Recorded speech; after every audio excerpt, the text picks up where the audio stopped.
Praise the lord. మన ప్రభువు ప్రియరక్షకుడైన యేసుక్రీస్తు అతి పరిశుద్ధమైన నామములో మీ అందరికీ వందనాలు. ఈరోజు దేవుడు మనతో మాట్లాడుతున్న మాటలు ద్వితీయోపదేశ కాండము 6వ అధ్యాయం 1వ వచనం ద్వారా ఈరోజు ఇలా మాట్లాడుతున్నాడు. నీవును నీ కుమారుడును నీ కుమారుని కుమారుడును నీ దేవుడని యెహోవాకు భయపడి. ప్రభు మనతో ప్రేమగా హెచ్చరిస్తున్నాడు. నువ్వును నీ కుమారుడును నీ కుమారుని కుమారుడును నీ దేవుని యెహోవాకు భయపడమంటున్నాడు. మరి మీరు భయపడుతున్నారా? మనని తన స్వరూపమందు సృజించిన దేవునికి మీరు నిజంగా భయపడుతున్నారా?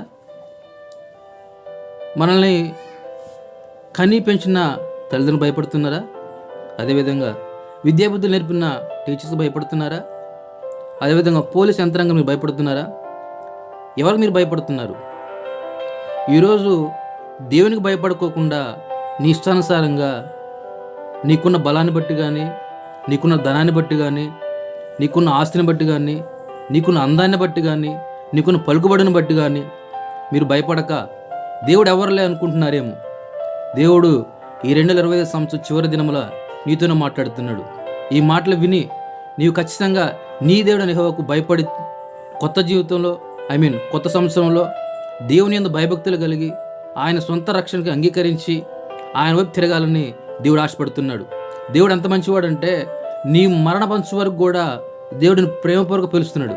నా ప్రియకుమారుడా, వద్దు, పాపంలో పడొద్దు, తిరిగిన వైపు రమ్మను రా అని చేతులు చాచి పిలుస్తున్నాడు మన దేవుడు. నా కుమారి, పాపానికి వెళ్ళకొద్దు, పాపం జోలికి వెళ్ళొద్దు, ఆ పాపం నిన్ను బలి చేసుకుంటుంది, తిరిగి నా వైపు దగ్గర రా అని దేవుడిని ప్రేమపూర్వక మందలిస్తున్నాడు.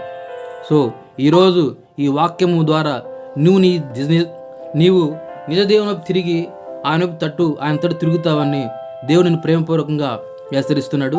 ఈ యొక్క పాత సంవత్సరం చివరి దినంలో ఈ వాక్యం ద్వారా నీ మనసు మార్చుకొని నిన్ను సృజించిన దేవునికి భయభక్తులు కలిగి జీవిస్తానని ఆశిస్తున్నాను. Praise the lord.